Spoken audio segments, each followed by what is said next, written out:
Now we're going to head to El Salvador, where back in February, the president announced he was moving thousands of high-ranking gang members to the country's new so-called mega jail. Two brothers kill countless people in the name of drugs and money, greed and wrath incarnate, demons in human skin. These two were the leaders of one of the world's most dangerous cartels, Los Zetas. Their rise is marked by extreme brutality of every kind: torture, murder, mass killing, and public execution.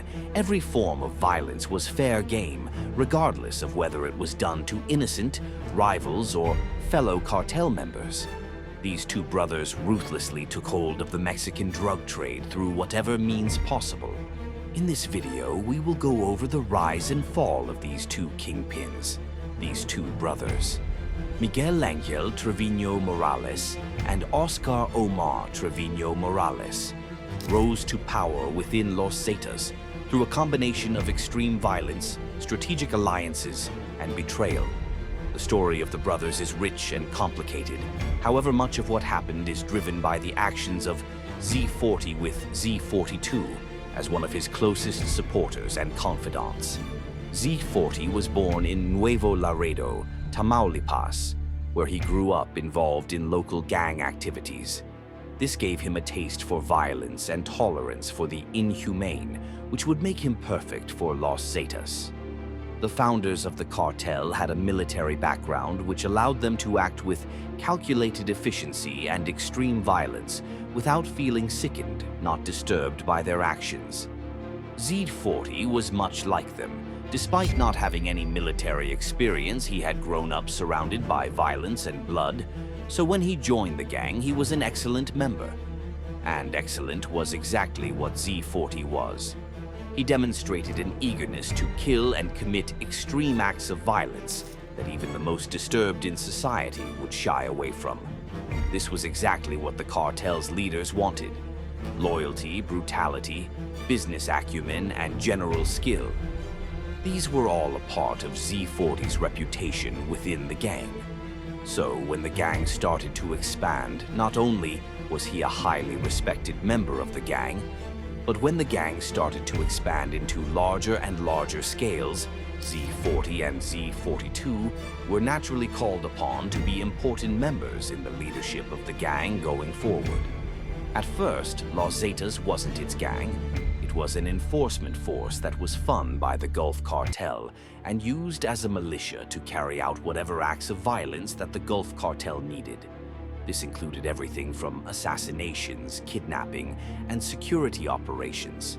However, the thing is that Los Zeta is a gang now. So at what point did they start to split off from the Gulf Cartel and go their own way? The start of this separation began in 2010 when the Gulf Cartel tried to remove Los Zetas from itself. The reason for this is unclear, however, the result is still the same: full-scale cartel war.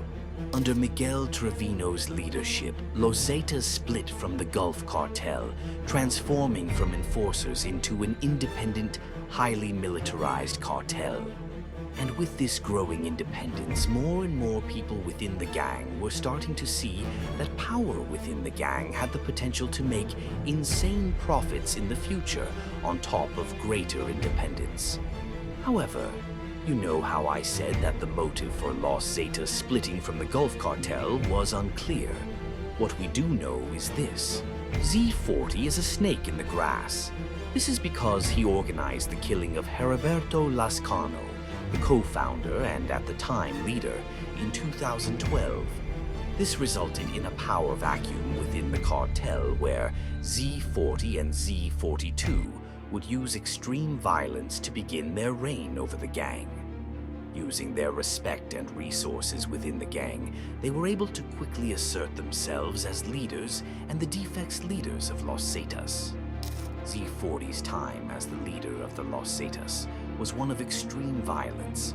As someone who had been so thoroughly exposed to violence, he had no qualms about enacting this violence onto others. This resulted in his leadership style being extremely cruel and dangerous for those who followed him, often dealing out his punishments in displays of terror. In spite of that, under Z-40's control, the gang was able to scale up most of its operations and into many profitable fields, such as extortion, human trafficking, and oil theft. His younger brother, Óscar Omar Treviño Morales, played a key role as a second in command, helping manage logistics and cartel operations. Los Zetas always operated a lot like a military. Makes sense because their founders were ex-military men, so they adapted a lot of their military practices to fit into the world of crime. Despite not having any military service, Z-40 was able to adapt many of the military traditions of the previous leaders to fit the current gang and its operations. And what we see with the SIS is that the cartel, seeing what they could do, was beginning to commit indiscriminate massacres, often targeting innocent civilians. The reason for this was that they needed to send a message of fear to other gangs and as a way to show dominance. These actions often employed the same tactics as the military. With such effective and efficient methods for their acts of violence, the Los Zetas gang has become one of the most powerful gangs in not only the US, Mexico, and Guatemala, but also in the world. However, times of opulence, success cannot last forever. That is a fundamental truth of the universe. Empires collapse and new empires form. And with the Los Zetas gang, the empire that Z-40 and Z-42 built wasn't going to exist for very much longer. In July 2013, the Mexican authorities were able to capture Z-40. Because he was the main leader of the gang, this weakened the gang significantly, but in his absence, his brothers would take up the mantle as leader. Despite the effort that he put in, he'd be arrested in 2015, where reports suggest that despite being locked up, the two of them are still up to no good. In this case, they are going to continue cartel activity from behind bars. On February 27, 2025, both brothers were extradited to the United States, marking a significant development in the ongoing efforts to dismantle Los Zetas. The extradition of the Treviño brothers underscores the collaborative efforts between Mexico and the United States in combating organized crime. This move not only signifies a critical blow to Los Zetas, but also reflects the broader strategy to address cartel-related violence and corruption in the region. The sudden rise and fall of the Los Zetas gang highlights how fragile the power of that cartel truly is. They often are disorganized and are thusly reliant on handfuls of people or disparate internal groups to join together to form a larger gang. In many ways, this allows gangs to operate much more efficiently. Generally speaking, though, this makes the cartels more vulnerable to shifts in power structure because something like a single high-ranking member dying is enough to cause an arms race to claim his spot in that position of power. In conclusion, the story of Miguel Ángel Treviño Morales and Óscar Omar Treviño Morales is a chilling reminder of how power, violence, and greed can fuel the rise of some of the most dangerous criminal organizations in the world.